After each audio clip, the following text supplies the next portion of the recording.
Assalamualaikum warahmatullahi wabarakatuh. Halo semuanya. Jumpa lagi dengan saya Chow Sing Sing, kurator dari Podcast Horror Night Story. Halo, apa kabar semuanya? Semoga kalian semua sehat-sehat ya. Dan seperti biasanya, pada siang hari ini saya kembali dan akan menceritakan sebuah kisah mistis untuk kalian semua. Kisah mistis kali ini saya datangkan dari tweet Twitternya Mas Bri Story, yang menceritakan pengalaman temannya saat melintasi atau bertemu dengan suatu kota yang misterius.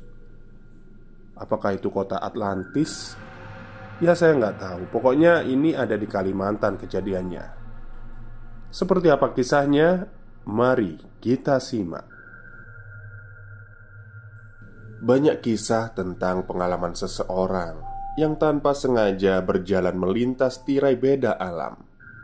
Tentu saja ada akibat di belakangnya. Seperti yang pernah dialami oleh salah satu temanku. Dia pernah menembus batas dimensi seram. Simak di sini di Bri Story.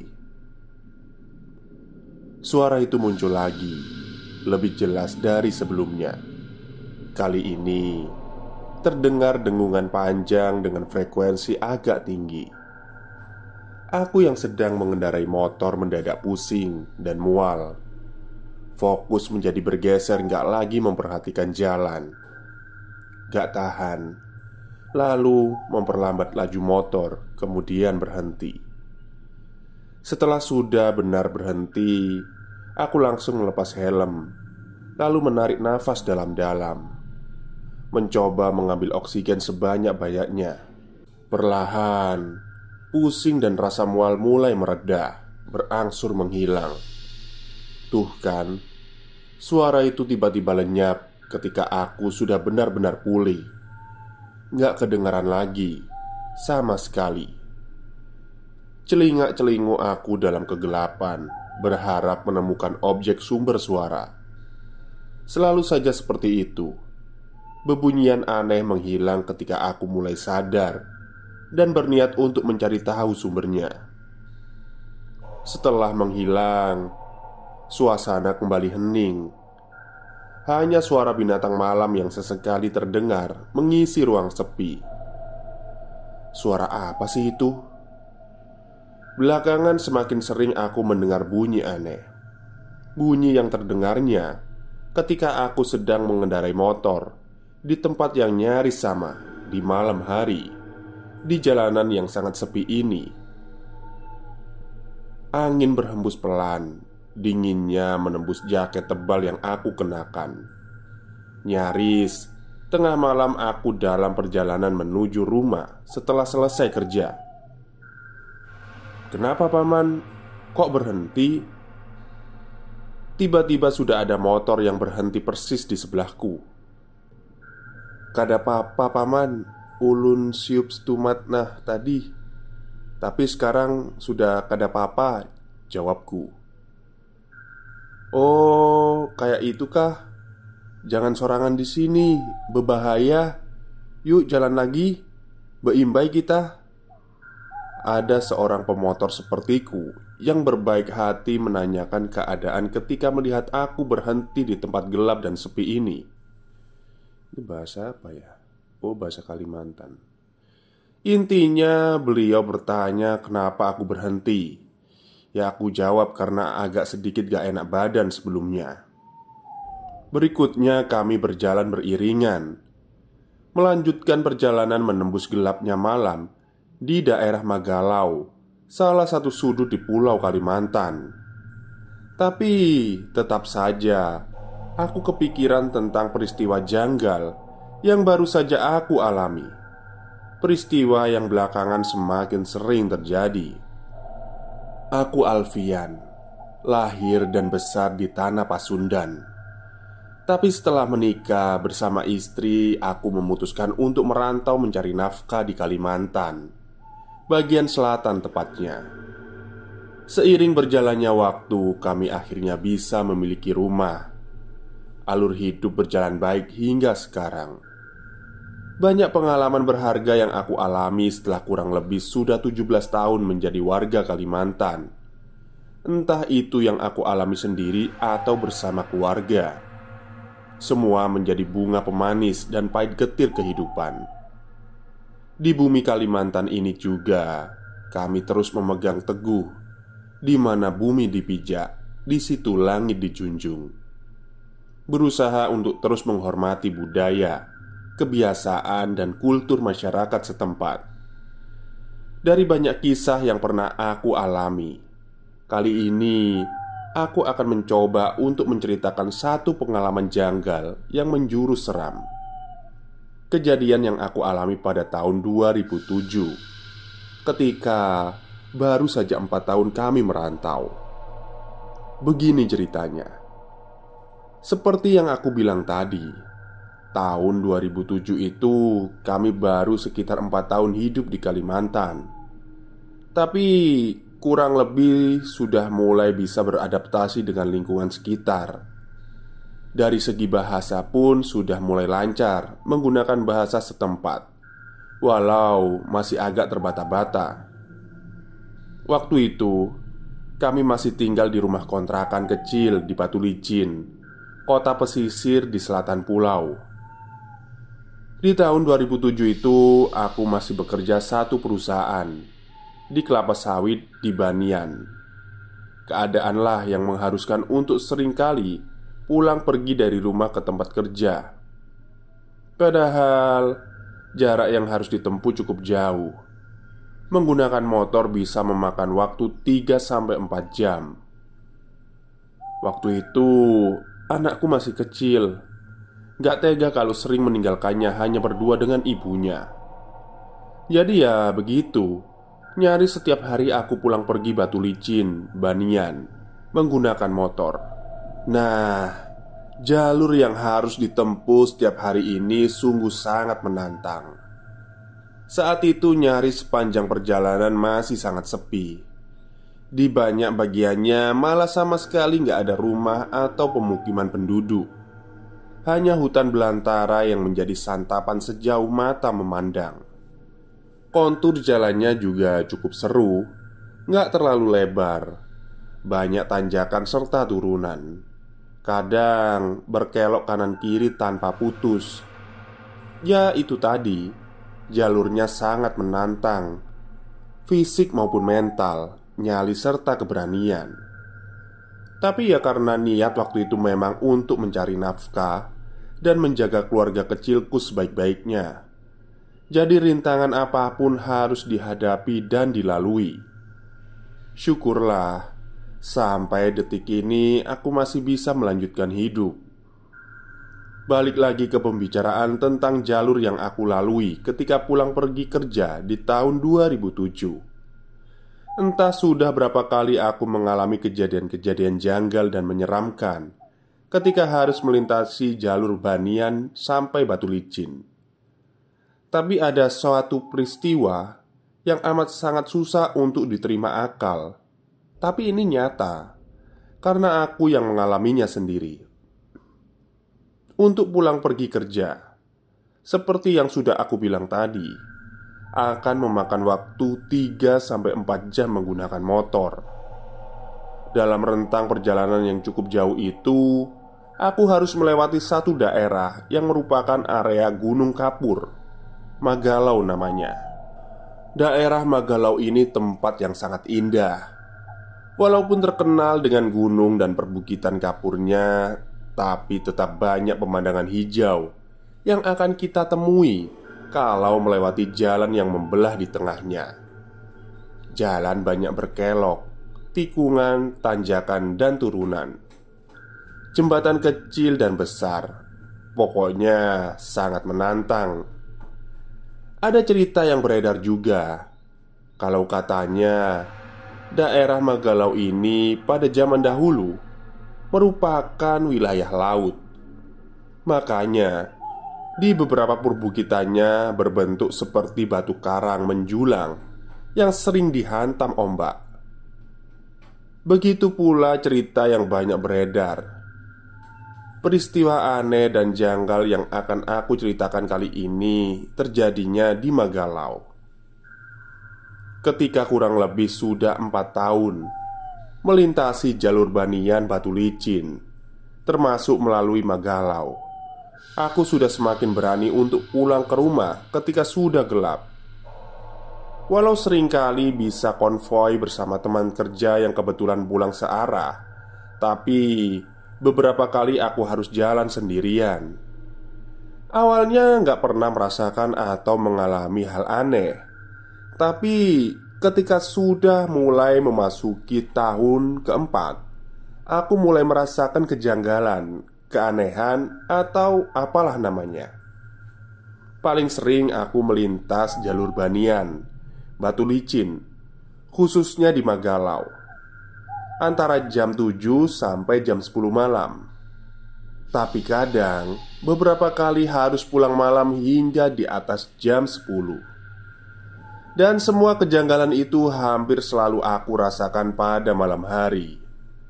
Oh ya, peristiwa yang aku ceritakan di awal tadi merupakan kejadian aneh yang entah sudah keberapa kalinya. Pertama kali sadar ada yang aneh ketika dalam perjalanan. Aku seperti mendengar ada keramaian. Ada suara banyak orang sedang beraktivitas, nyaris seperti di pasar atau perkantoran. Pokoknya ramai lah. Tapi aku gak kelihatan apa-apa di sekitar. Kosong. Hal itu berlangsung sebentar, mungkin hanya sekitar 15-20 detik. Kemudian setelah itu menghilang, sepi seperti semula. Dan aku yang mengalami hal itu tentu saja bertanya-tanya, suara ramai apa barusan? Tapi kebingungan hanya sebentar. Ketika kemudian aku melanjutkan perjalanan pulang, aku berangsur melupakan. Berikutnya, suara-suara keramaian itu beberapa kali muncul lagi dengan jeda 1 atau 2 minggu. Karena semakin penasaran, beberapa kali pula aku sampai berhenti lalu turun dari motor untuk mencari sumbernya.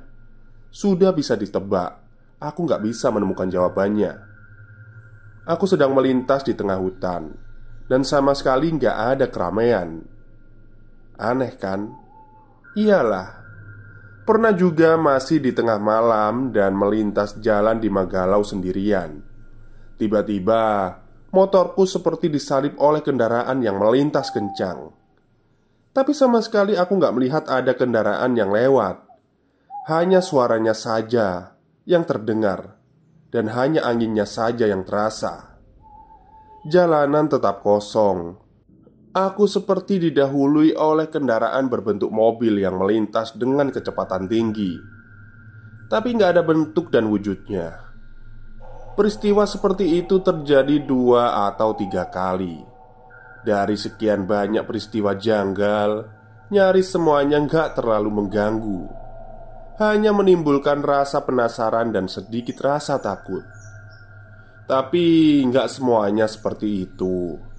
Ada yang sangat mengganggu dalam berkendara, yaitu beberapa kali terdengar suara dengungan. Dengungan yang kalau muncul nyaris selalu berbeda frekuensinya. Kadang rendah, kadang tinggi. Mengganggunya di mana? Terkadang kalau muncul dengan frekuensi tinggi, aku jadi merasakan sakit di kepala, lalu berangsur mual, seperti mau pingsan rasanya. Kalau sudah seperti itu, aku langsung menghentikan motor, menepi sebentar dan mengatur nafas. Biasanya setelah itu suara dengungan berangsur hilang. Yang pasti semua kejanggalan-kejanggalan itu terjadinya selalu di daerah sekitar Magalau. Sampai akhirnya ada suatu peristiwa yang benar-benar menguji ketahanan mental serta fisik yang aku punya. Peristiwa yang sepertinya merupakan puncak dari semua kejadian janggal yang aku alami selama ini. Menjelang akhir tahun, biasanya adalah waktu di mana kepadatan pekerjaan semakin meninggi. Oleh karena itulah aku jadi seringkali pulang malam di saat-saat seperti ini. Masih lekat dalam ingatan Waktu itu hari Senin di bulan November 2007, jam 10 malam. Aku masih di kantor. Sebenarnya perusahaan menyediakan tempat layak apabila ada karyawan yang bekerja sampai larut dan harus bermalam di kantor karena berbagai hal. Tapi hari itu aku harus pulang karena sebelumnya istri memberitahu kalau anak kami sedang mengalami demam tinggi. Aku jadi kepikiran, ya, aku benar-benar harus pulang saat itu juga. Singkatnya, setelah sudah siap semua, sekitar jam setengah 11, aku mulai perjalanan. Motor kesayangan yang selalu setia menemani kembali harus menjalankan tugasnya mengantarkanku pulang, menembus jalanan di tengah belantara Kalimantan. Malam itu, aku berkendara sendirian. Tentu saja di sepanjang jalan aku sama sekali nggak melihat atau berpapasan dengan kendaraan lain. Jalanan sepi dan kosong, berpagar pepohonan dan tumbuhan rapat berbaris rapi pada sisinya. Ditambah keadaannya sangat gelap. Satu-satunya penerangan hanya bersumber dari lampu motorku saja. Gak ada yang lain. Biasanya bulan dan langit bisa memberikan serpihan cahaya. Suasana nggak terlalu kelam jadinya. Tapi kali ini beda. Angkasa kelihatan kusam. Awan tebal menggantung. Nggak ada sinar bulan. Jadinya malam semakin kelam dan agak mencekam. Jaket kulit sedikit bisa menahan terpaan angin, tapi tetap dinginnya masih terasa menembus sampai ke rongga dada. Laju motor kupacu sedikit lebih cepat dari biasanya. Ingin cepat sampai di rumah untuk dapat melihat keadaan si kecil yang sedang sakit. Kurang lebih sudah 4 tahun lamanya aku melewati jalan yang sama dan jalur yang sama. Karena itulah hampir setiap kelokannya aku sudah sangat hafal. Karena sudah sangat hafal dan ditambah kondisi jalan yang kosong melompong, dengan kecepatan di atas rata-rata kurang dari 1 jam, aku sudah memasuki wilayah Magalau. Seperti yang sudah aku ceritakan di awal, jalan di Magalau memiliki kontur yang menantang. Banyak tanjakan, kelokan, serta tikungan tajam. Makanya, di sini aku sedikit mengurangi kecepatan, lebih fokus dan konsentrasi karena gelap. Aku jadi susah melihat jam tangan. Jadinya hanya bisa mengira-ngira saja sudah pukul berapa saat itu. Tebakanku kira-kira sudah jam setengah 12. Motor terus kupacu. Sudah belasan tikungan terlewati, tanjakan turunan terlalui. Yang ada dalam pikiran hanya ingin cepat sampai di rumah.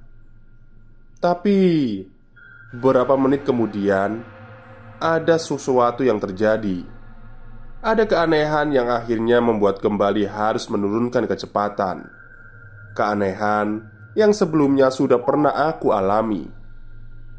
Tepat ketika baru saja melewati satu tikungan tajam yang sejak tadi hanya suara mesin motorku saja yang kedengaran, tiba-tiba aku mendengar ada suara lain. Samar tapi ada. Terdengar ada keriuhan, seperti suara banyak orang yang sedang berada di satu tempat. Ada yang bersahutan, berbincang, dan tertawa. Pokoknya ramailah. Mendengar itu sontak aku langsung memperlambat laju motor, lalu memperhatikan sekeliling. Aku melihat ke kanan ke kiri, mencoba mencari sumber suara.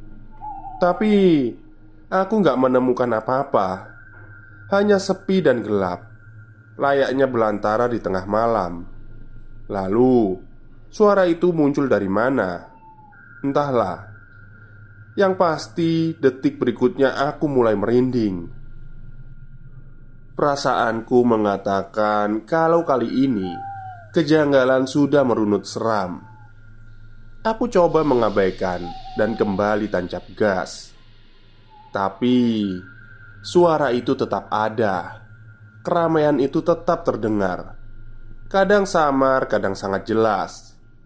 Sampai entah beberapa menit kemudian, suara itu berangsur hilang. Aku kembali mempercepat laju motor. Tapi ketenangan hanya sebentar. Berikutnya ada kejadian yang berbeda lagi. Gak mendadak, tapi perlahan aku kemudian mendengar suara yang lagi-lagi sebelumnya sudah pernah terdengar. Ada dengungan. Aku bingung cara menggambarkan bunyi ini. Intinya terdengar seperti suara lebah, tapi dengan volume yang tinggi. Kira-kira seperti itulah. Dengungan itu belum mengganggu kalau masih samar, tapi akan mengganggu kalau sudah sangat jelas dengan frekuensi yang sangat tinggi. Buat aku, lama-kelamaan mendengar dengungan itu, kepala menjadi pusing. Kemudian perut berangsur mual, ingin muntah dan berkeringat dingin. Entah kenapa bisa begitu. Sama, yang aku rasakan saat itu juga begitu. Lama-kelamaan dengungan jadi semakin jelas dan frekuensinya meninggi. Perlahan aku merasakan pusing dan mual, tapi masih terus memaksakan diri untuk melanjutkan perjalanan. Sampai akhirnya aku menyerah. Dan ketika mulai turun dari sepeda motor, keringat dinginku mulai bercucuran. Aku tepikan motor, berhenti di sisi jalan, membuka helm lalu menarik nafas panjang, mencoba menyerap oksigen sebanyak-banyaknya. Setelah itu, perlahan aku mulai pulih. Pusing, mual, dan keringat dingin berangsur hilang. Saat itulah aku sadar kalau ternyata suara dengungan juga hilang. Keadaan kembali normal dan sepi, senyap, layaknya hutan belantara. Ketika kondisi badan sudah agak bugar, aku memutuskan untuk melanjutkan lagi perjalanan. Namun, ketika hendak memakai helm, tiba-tiba aku dikagetkan oleh suara kendaraan yang melintas. Sangat jelas, aku mendengar suara mesin mobil yang sedang melintas cepat. Anginnya sampai terasa menggoyang motor dan badanku. Yang melintas bukan hanya satu kendaraan, tapi ada 3. Aku menghitungnya, dan aku yakin itu. Tapi ada yang menyeramkan. Aku hanya mendengar suaranya saja, dan hanya merasakan anginnya saja. Sama sekali aku gak melihat wujud bentuk dari kendaraan itu. Jalanan tetap kosong, tetap sepi dan tetap gelap. Ya Tuhan, apa yang baru saja melintas? Pikirku dalam hati. Aku masih kebingungan. Dan langsung saja aku memakai helm dan tancap gas. Suasana semakin mencekam, semakin gak jelas. Seharusnya aku sudah menemui 1 atau 2 rumah penduduk. Perhitunganku, harusnya sudah melewati daerah Magalau. Tapi ini enggak. Jalan yang aku tempuh masih di tengah-tengah hutan. Masih sepi dan gelap. Sama sekali gak kelihatan bangunan atau rumah penduduk. Gak ada pilihan lain selain terus maju mengikuti jalan, berharap gak tersesat. Aneh, karena seharusnya aku sudah hafal dengan wilayah ini. Tapi sekarang seperti sedang melintasi jalan yang belum pernah aku lewati. Sama sekali asing. Di manakah ini? Apa aku tersesat? Pertanyaan-pertanyaan itu mulai muncul belasan detik kemudian. Bait-bait doa mulai mengalir dalam hati ketika menyaksikan kabut tipis yang mulai turun menghalangi pandangan. Lampu motor yang tadinya jauh memberikan luas penerangan tiba-tiba jadi terhalang. Laju motor semakin lambat seiring dengan semakin tebalnya kabut, menyebabkan jarak pandang semakin pendek. Tapi terus saja aku ikuti jalan, perlahan tapi terus bergerak maju. Di titik ini aku merasa benar-benar sendirian, dalam cekam di satu sisi Borneo, kabut semakin tebal dan semakin tebal. Hingga akhirnya aku hanya bisa melihat beberapa meter ke depan.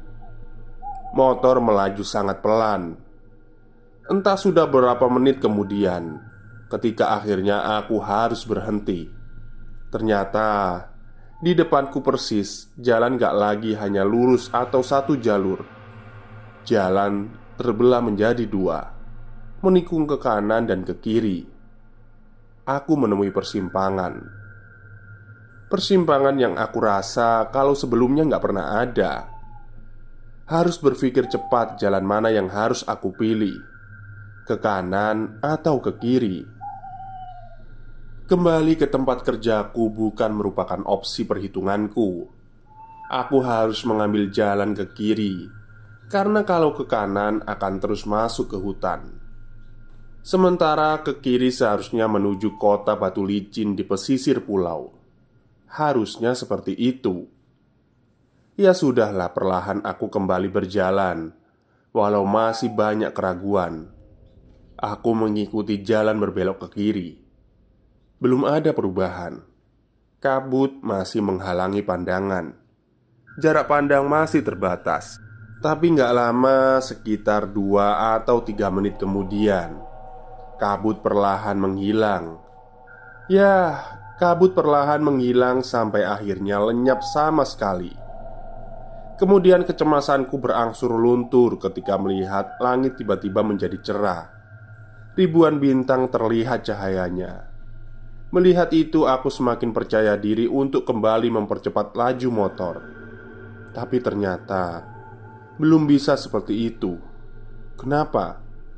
Karena ternyata aku masih belum juga mengenali wilayah ini. Masih terasa asing. Aku yakin belum pernah melintasi daerah ini sebelumnya. Ini di mana sih? Semakin bingung lagi ketika satu persatu aku melihat ada bangunan besar di kanan kiri jalan. Bangunan besar itu sepertinya rumah. Setidaknya itu yang ada di pikiran. Oh iya, jalanan juga terus-terusan menanjak, seperti sedang menuju ke ketinggian. Aku terus mengikuti jalan. Sementara bangunan rumah di sisi semakin lama semakin banyak. Tapi mungkin karena sudah tengah malam, aku belum juga melihat ada orang yang lalu lalang. Tetap sepi dan kosong. Yang aneh lagi, jalan yang sedang aku lintasi ini lama-kelamaan semakin lebar dan bagus. Gak sempit seperti sebelumnya. Ini di mana sih? Pikirku. Tapi sekitar 5 menit kemudian aku sampai di tempat di mana aku bisa membenarkan dugaanku sebelumnya. Jalan yang sejak tadi menanjak akhirnya sampai puncak ketinggian. Aku tiba di tempat yang letaknya di atas. Dari sini, aku dapat melihat pemandangan kota yang ada di bawah. Saat itulah aku memutuskan untuk menepi berhenti sejenak. Dari situ aku melihat banyak pemandangan yang membuat aku jadi sangat kebingungan.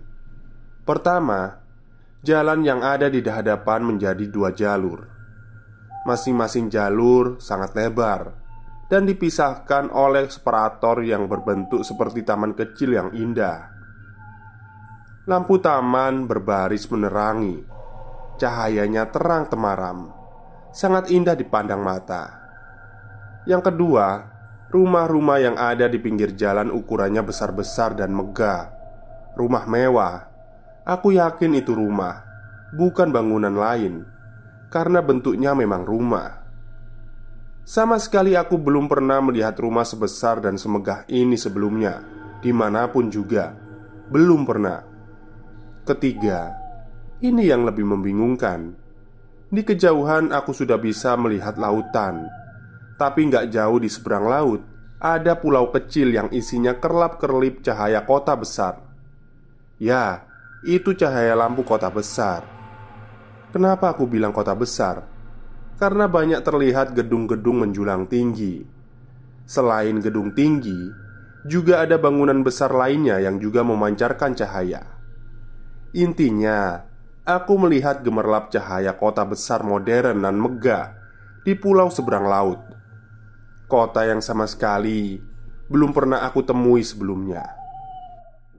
Di situ aku juga melihat beberapa kapal besar sedang melintasi di selat yang menghubungkan Pulau Kalimantan yang tengah aku pijak ini dengan pulau kecil gemerlap kelihatan ada kota modern di dalamnya. Dalam kebingungan, aku masih bisa sedikit mengambil kesimpulan. Seharusnya kalau terus ikuti jalan ini, nanti di bawah akan sampai di Batu Licin. Begitu pikirku dalam hati. Tapi masih ada yang mengganjal, masih banyak keraguan, masih belum berani untuk meneruskan perjalanan. Sepinya malam seketika pecah ketika sekonyong-konyong melintas dua kendaraan mewah melaju dengan kecepatan sedang. Karena nggak melintas dengan cepat, aku jadi bisa melihat bentuk dua mobil itu dengan jelas. Wah, mobil mewah. Aku tahu kalau harganya mahal, tapi kok bisa ada di sini? Paman mau kemana? Aku kaget. Tiba-tiba sudah ada dua orang berdiri di sebelahku. Dua orang pemuda tampan yang menyapa ramah menggunakan bahasa Banjar. Lalu aku menjawab dengan beberapa pertanyaan. Saya mau ke Batu Licin. Apakah jalan menurun ini akan mengarah ke Batu Licin? Aku bilang begitu sambil menunjuk ke bawah. Bukan, itu bukan Batu Licin, Paman, jawab mereka. Lalu, itu di bawah itu kota apa? Tanyaku lagi. Kalau Paman tersesat, lebih baik kembali, jangan diteruskan. Nanti Paman malah gak bisa pulang. Begitu kata mereka balik sambil tersenyum. Kemudian mereka lanjut melangkah meninggalkan aku yang semakin kebingungan gak bisa pulang. Waduh, kok jadi seram begini sih? Kataku. Itu kota apa sih yang ada di pulau? Kota besar, megah, dan modern. Tapi ini di mana sih sebenarnya? Aku mulai panik, nyaris menangis. Tapi akhirnya akal sehatku jalan. Aku memutuskan untuk mengikuti anjuran dua pemuda misterius tadi. Balik arah. Kembali ke arah aku datang sebelumnya. Motorku pacu dengan cepat, mencoba menjauh dari kota aneh itu. Melintas di jalan sebelumnya yang semakin lama semakin menyempit. Beberapa menit kemudian perlahan turun kabut tipis. Nyaris bersamaan dengan turunnya kabut, perlahan aku mendengar suara dengungan yang mengganggu itu lagi. Semakin lama frekuensinya semakin tinggi. Seperti sebelumnya, lama-kelamaan kepalaku menjadi pusing, perutku mual karena mendengar dengungan itu. Puncaknya keringat dingin mulai bercucuran dan aku gak tahan lagi. Aku menepi. Dan kemudian aku tidak ingat apa-apa lagi. Keesokan paginya, aku tersadar di rumah salah satu penduduk. Ternyata sebelumnya aku ditemukan warga sedang tergeletak pingsan di pinggir jalan. Lokasinya sekitar 1 jam dari Batu Licin. Gak lama-lama berbincang dengan penduduk yang ada di situ. Aku langsung pamit pulang, ingin melihat keadaan anak dan istriku. Peristiwa apakah yang aku alami semalam? Kota megah apa yang aku lihat dari kejauhan itu? Dan aku tersasar di tempat apa? Pertanyaan-pertanyaan yang sampai detik ini belum juga terjawab. Yang pasti, malam itu aku melihat ada kota megah yang berdiri di pulau kecil, gak jauh berseberangan dengan kota Batu Licin. Padahal sebelum dan sesudahnya aku gak pernah melihat itu semua. Gak pernah ada sampai sekarang lagi. Balik lagi ke gue, Bri Story. Masih banyak kisah aneh menjurus mistis di setiap sudut Indonesia. Satu persatu gue akan mencoba menceritakannya. Sekian untuk malam ini, tetap sehat supaya bisa terus merinding bareng. Semoga mimpi yang indah. Salam Bri. Oke, itulah akhir cerita dari tweet Twitternya Mas Bri Story ya, yang menceritakan tentang pengalaman yang dialami temannya yang bernama siapa tadi? Alfian ya, saat melintasi suatu jalur yang ada di Kalimantan. Kalau menurut saya bisa jadi itu adalah Pulau Atlantis ya. Ya bisa jadi Mas Alfian ini nyasar di sebuah daerah Atlantis, tapi hanya sebentar gitu. Karena kan menurut legenda Atlantis itu kan ada di Indonesia. Ya bisa jadi juga sih. Oke, mungkin itu saja yang bisa saya sampaikan pada siang hari ini. Kurang lebihnya saya mohon maaf. Wassalamualaikum warahmatullahi wabarakatuh.